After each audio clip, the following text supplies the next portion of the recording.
প্রবাসে হামাসের রাজনৈতিক কার্যক্রম নিয়ন্ত্রণ করে আসছিলেন। গত 2 বছর ধরে তিনি তুরস্ক ও কাতারে বিভিন্ন সময় থেকেছেন। মার্চ ফর জাস্টিস কর্মসূচিতে বুয়েট শিক্ষার্থীরা। সারা দেশে ছাত্র জনতার উপর গণহত্যা, গণগ্রেপ্তার, হামলা, মামলা, গুম ও খুনের প্রতিবাদে বৈষম্য বিরোধী ছাত্র আন্দোলনের মার্চ ফর জাস্টিস কর্মসূচিতে যোগ দিয়েছেন বাংলাদেশ প্রকৌশল বিশ্ববিদ্যালয়ের সাধারণ শিক্ষার্থীরা। বুধবার দুপুর 1টার দিকে বুয়েট শিক্ষার্থীরা ক্যাম্পাসের প্রধান ফটক থেকে মিছিল নিয়ে বের হন। বুয়েট শিক্ষার্থীদের মিছিলটি কেন্দ্রীয় শহীদ মিনার দেওয়াল চত্বর হয়ে হাইকোর্ট এলাকায় অবাঞ্ছনরত অন্যান্য শিক্ষার্থীদের সঙ্গে জড়ো হন। এ মিছিলে বুয়েটের বিভিন্ন বিভাগের শিক্ষার্থীরা অংশ নিয়েছেন। এদিকে মার্চ ফর জাস্টিস কর্মসূচিতে যোগ দেন বাংলাদেশ প্রকৌশল বিশ্ববিদ্যালয়ের সাধারণ শিক্ষকরা। বুধবার দুপুর 12টায় বুয়েটের ক্যাফেটেরিয়া থেকে একটি বিক্ষোভ মিছিল শুরু হয়ে জাতীয় শহীদ মিনারে গিয়ে শেষ হয়। এ সময় শিক্ষকদের মাথায় লাল কাপড় বাঁধা ছিল।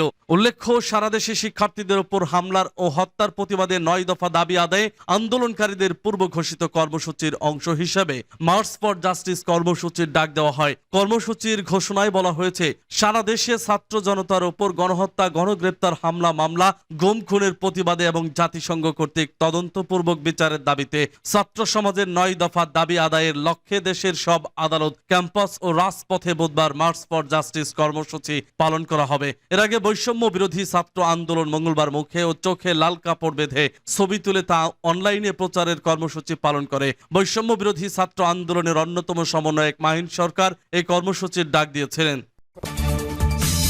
স্বাধীনতার লড়াই চালিয়ে যাওয়ার অঙ্গীকার হানিয়ার ছেলে।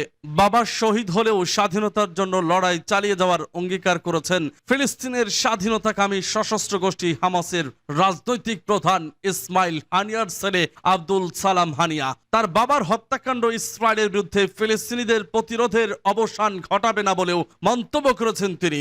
আব্দুল সালাম হানিয়া বলেন, আমার বাবা তার দেশপ্রেমের যাত্রায় 4 বার হত্যার চেষ্টা থেকে বেঁচে গিয়েছিলেন এবং আজ আল্লাহ তাকে সেই শাহাদাত দান করেছেন যা তিনি সর্বদা কামনা করেছিলেন।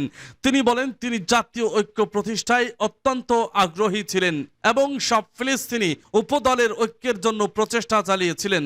আমরা দৃঢ়ভাবে ঘোষণা করছি যে এই হত্যাকাণ্ড প্রতিরোধকে থামাতে পারবে না। স্বাধীনতা অর্জন না হওয়া পর্যন্ত লড়াই চলবে। মঙ্গলবার দিবাগত রাত 2টার দিকে ইসমাইল হানিয়াকে হত্যার ঘটনাটি ঘটে। হানিয়া ইরানের প্রেসিডেন্ট